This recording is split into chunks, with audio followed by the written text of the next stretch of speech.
बोल मेरे श्री गुरु महाराज की जय।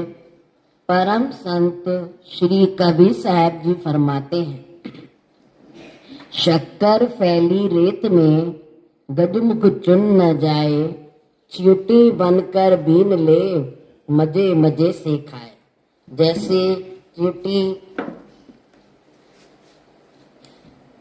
चींटी ही चीनी और रेत को अलग कर सकती है, हाथी नहीं, ऐसे ही जब तक सुर्त स्थूल बनकर शारीरिक सुख ऐश्वर्य में फंसी रहेगी, तब तक आवागमन से त्राण नहीं मिल सकता।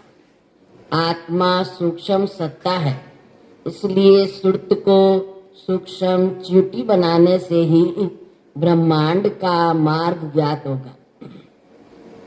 ब्रह्मांड में पहुंचकर ही आत्मा को बोध हो सकता है। सुर्त को सूक्ष्म बनाने का साधन पूर्ण सद्गुरु से ही मिल सकता है। वे ही सुर्त शब्द योग का साधन बताते हैं।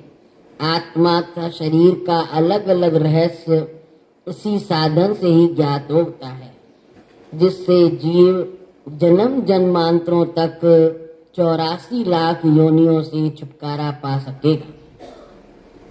अतः यह आवश्यक है कि मानव जन्म को पाकर संत महापुरुषों की संगत से उनकी चरण शरण ग्रहण कर आवागमन से छुटकारा पाने का प्रयत्न करे, तथा जीव सुर्त को आत्मा से मिलाए। संत महापुरुषों के आचरण में जीवन के प्रभाव से उनके मुख से फरमाए गए श्री प्रवचनों पर मनन करने से हृदय पर गहरा प्रभाव पड़ता है। मन की समस्त मलिन प्रवृत्तियां शुद्ध हो जाती हैं। मन प्रभु भक्ति के आनंदमय स्रोत से भक्ति रूपी अमृत पान करने लगता है। अतः सब प्रेमी जन भी श्री सद्गुरुदेव महाराज जी के इन पावन सद्वचनों के अमृत को पान कर कृतार्थ हों।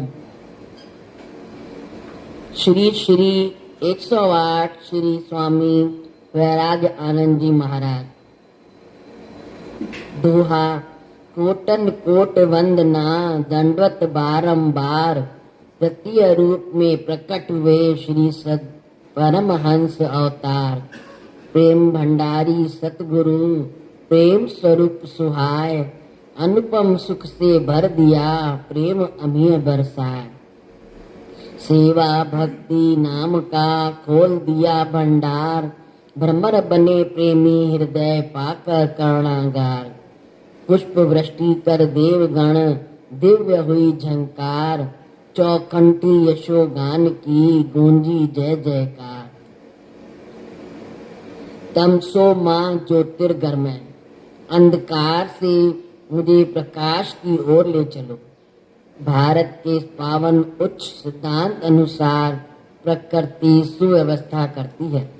श्री परमहंस अद्वैत मत के संप्रदाय को सजीव रखने, आध्यात्मिक अमर ज्योति को युग युगांतरों तक स्थिर रखने के लिए समय ने करुण पुकार की। प्रकृति इस पुकार को प्रबंधक बनी।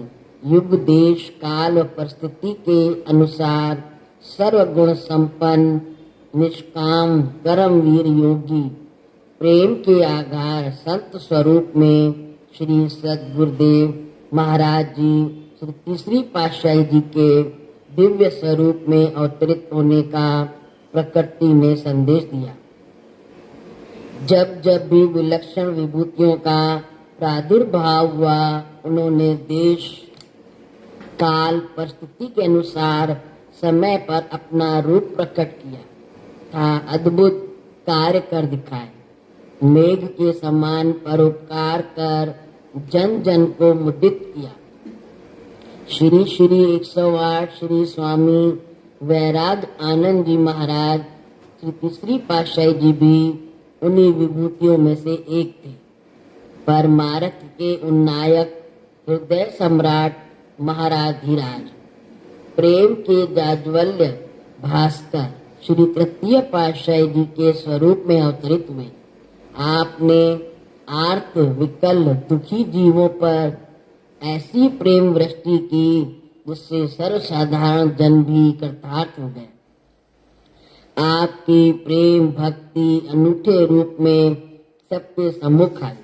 जिसने भी इस प्रेम सरोवर में डुबकी लगाई वह कृतकृत्य हो गया। आपकी सुमंजल सरस मनोहारी पावन लीलाओं का गुणानुवाद करने में लेखनी असमर्थ है, जिह्वा अशक्त है। शेष शारदा ग्रंथ श्रुतियां भी नेति नेति शब्द उच्चारण कर मौन हो जाती हैं। श्री परमहंस अवतार जी की उन्हीं पावन दिव्यतम जीवन की लीलाओं को सूर्य की एक किरण, समुद्र की एक तरंग, सुरभित उद्यान की एक पुष्प मंजरी के रूप में यहाँ प्रस्तुत किया गया है, जिसका रसपान कर सब प्रेमी जन आनंद विभोर होकर जीवन सफल बनाए। अवतरण प्रकृति ने प्रत्येक दिशा में रंग छटकाया। लहलहाते खेतों ने पक्की फसलों के रूप में समस्त वसुंधरा को स्वर्णिम ही स्वर्णिम कर दिया।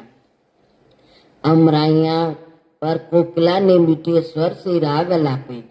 आज सूर्य देव भी पूरब दिशा के रथ पर छुप छुप कर अपनी अणिम आभा निरखा रहा है। क्या? क्योंकि वह किसी अज्ञात देश से प्रकट होने वाले दीप्यमान भास्कर के सम्मुख अपनी रश्मियों को छीण पाकर लज्जा रहा है। उषा वेला ने मुक्ता कण हरी हरी घास पर बिखेर कर मखमली गलीचे से उद्यानों को ढक दिया। सब और हर्ष ही हर्ष, उल्लास ही उल्लास, दसों दिशाओं से में सुगंधित युक्त समीर सौरभ बरसा रहा है। इंद्रदेव अपनी छटा दिखाने के लिए प्रसन्नता में झूम उठा। स्वर्ग के देवता भी इस पृथ्वी पर अवतरित होने वाले विभूति को निरखने के लिए ललायित होने लगे। दसों दिशाएं आलोकित हो गईं। क्या कोई युग पलटेगा? क्यों आप प्रेमियों की बहारें हैं? क्या भक्तों एवं मालिक के प्यारों के हृदय की आर्त पुकार की सुनाई होने वाली है? यह कैसा अनूठा रंग, कैसा हृदय में उल्लास का सागर छलक रहा है। आज चौं दिस कैसा नजारा है। बोल जयकारा बोल मेरे श्री गुरु महाराज की जय। गुरुमुखों, जब महापुरुष धरा पर अवतार लेते हैं, समय आता है कि सोई हुई जीवों को जगाना और दुखी जीवों को सुखी बनाना। तो ऐसी ऐसी प्रकृति लीला भी रचाती है, जो भी आपने पूरा सुना। किस तरह प्रकृति में वो छटा बिखरने लगी और लोग झूमने लगे कि लगता है कि जमीन पर कोई ऐसा कार्य होने वाला है, तभी तो हम लोग सबके अंदर खुशी हो रही है। वो खुशी किसके अंदर होती है? जो भगत मालिक के प्यारे होते हैं। और जो मालिक के प्यारे होते हैं, उनकी पुकार झट से भगवान सुनता है और सुन करके संत रूप में अवतार लेते हैं। संत रूप में अवतार ले करके अपने भक्तों के संग वैसी ही लीलाएं करते हैं। संत अवतार तो हमेशा नित्य अवतार है। हर वक्त समय पर उनका अवतार होता रहता है। जैसे गुरु नानक देव जी का हुआ, उनकी दसों पातशाहियों का हुआ। उनके बाद कबीर साहब, सब इतने देव आए संत महापुरुष। इस समय में श्री परमहंस महाराज जी से लेकर के हजूर गुरु महाराज जी तक जिन्होंने भी अवतार धारण किया, उन अवतारों के आते ही धरा पर इतनी खुशियां छाई कि उसका वर्णन करना अलग है। उसकी तो जिह्वा में ताकत भी नहीं है कि वर्णन कर पाए। कहा था न वर्ण पहले, इससे पहले, कि जो उस रेणु के बराबर चरण रेणु है, उस रेणु से भी रेणु बन करके अगर हम इस लीलाओं को लिखें और सुने और करें तो गुरुमुखों नहीं हो पाएगा। कितनी ताकत उस कलम के अंदर है ही नहीं जो संत महापुरुषों के अवतरण के बारे में बता सके। न कि जिह्वा में वो ताकत है कि वो वर्णन कर सके।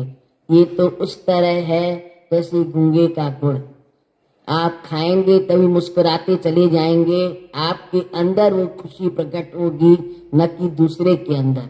जो गुरुमुख होंगे, सद्गुरु के प्यारे होंगे और सद्गुरु से मिलन की इच्छा होगी, उन्हीं को ही तो दर्शन होंगे गुरुमुखों। ऐसे दर्शन को वो थोड़ा सुलभ है जो दर्शन हो जाए। वे दुर्लभ दर्शन है ये। इन दर्शनों के लिए इंसान कितना तरसता है। तब हमारे भाग्य जगेंगे और संत महापुरुषों से मिलन होगा। गुरुमुखों, ये मिलन के समय भी गुरु महाराज जी ने कितने अच्छे बनाए। देखिए, देव प्रकृति की तरफ से ऐसे ऐसे प्रबंध कर दिए कि जब वो कुछ भी अच्छा होता है तो पहले ही संकेत देने शुरू कर देती है। दूसरी पातशाही का देखिए, बसंत पंचमी है, कितने सुंदर सुहाना मौसम होता है, कितना हरियाली छा जाती है मनों में भी तो प्रकृति में भी, कि जरूर कोई अवतार होने वाला है। इसी समय में देखिए तीसरी पातशाही का आया तो सबके हृदय में कितना उल्लास भर गया कि लगता है जमीन पर कोई अवतार होने वाला है। सभी सबके हृदयों में इतनी खुशी है। गुरुमुखों, हम लोग भी तो वही प्रेमी गुरुमुख हैं। हम लोग को भी देखिए संदेश मिला कि साईं जन आएंगे तो कितनी खुशी हुई, कितने दिलों में आनंद छा गया। नहीं, हम लोग की पुकार संत महापुरुषों ने सुनी। उस पुकार को सुन करके यहाँ पर आ रहे हैं और सबको आकर के दर्शन देंगे। दर्शन जब उनका मिलेगा तो कितनी खुशी होगी, आप वो अपने अंदर महसूस करोगे, किसी को बयान नहीं कर पाओगे। क्योंकि दर्शन की तासीर होती ही ऐसी है कि बयां करने के लिए ताकत ही नहीं होती। उससे प्रेम के आंसू छलक आते हैं, लेकिन वो बोल नहीं पाता कि हमें दर्शन से क्या मिला क्या नहीं मिला। गुरुमुखों, ये तो प्रेमी जाने और प्रेमी ये भगवान जाने। ये तो भगत और भगवान का मिलन है और कुछ भी नहीं है। ऐसे कहते हैं ना कि भगत के वश में है भगवान। जो भगत अपने प्रेम से भगवान को अपने वश में कर सकता है, तो फिर भगवान भी नहीं हिल सकता वहां से। गुरुमुखों, चाहे कितना भी हो जाए वो नहीं हिलेगा। हनुमान की कथा सबने सुनी हुई है। जब उसकी सेवा छीन ली गई तो हनुमान ने क्या किया, जा करके ऊपर बैठ गए और चुटकी बजाने लगे। और भगवान राम का मुख जो खुला था वो खुला ही रह गया, फिर वो बंद ही नहीं हो रहा था। और हनुमान अपनी मस्ती में मस्त था, उससे किसी से प्रयोजन नहीं था कि मेरी सेवा छिन गई तो क्या हुआ। वो अपने मस्ती में थे, इधर सारी जितने लोग प्रजा थी परेशान हो गई। ये तो भगवान का तो मुख ही नहीं बंद हो रहा है, क्या करें। हम लोगों ने तो फिर सब किसी ने समझाया कि आप लोगों ने किसी को परेशान किया है, वो है हनुमान, आप उसको जाके ढूंढिए, तब वही है जो भगवान के मुख को बंद कर सकता है, वरना और कोई नहीं। तब सबने ढूंढा तो हनुमान जी ऊपर बैठे थे, आराम से दर्शन भी कर रहे थे और ऊपर से उन्होंने चुटकी बजाना शुरू कर दी थी। जब उनको मना करके नीचे लाए और जब उनके सामने गुरु आए और चुटकी उन्होंने बंद की अपनी, तब भगवान का मुख भी बंद हुआ। गुरुमुख को किस तरह देखिए भगत के वश में हो गए थे। तो गुरुमुख को भक्तों के अंदर वो ताकत होती है जो अपने भगवान को झट से पकड़ ले, बुला ले। लेकिन वो ताकत प्रकट कब होगी, जब संत महापुरुषों से मिलन होगा। उनका संदेश वही देंगे और उस संदेश को हम अमल करेंगे, तभी तो भक्ति की राह में आगे बढ़ेंगे। भक्ति की राह में आगे बढ़ने के लिए वचनों की पालना है ना, जो वचन निकले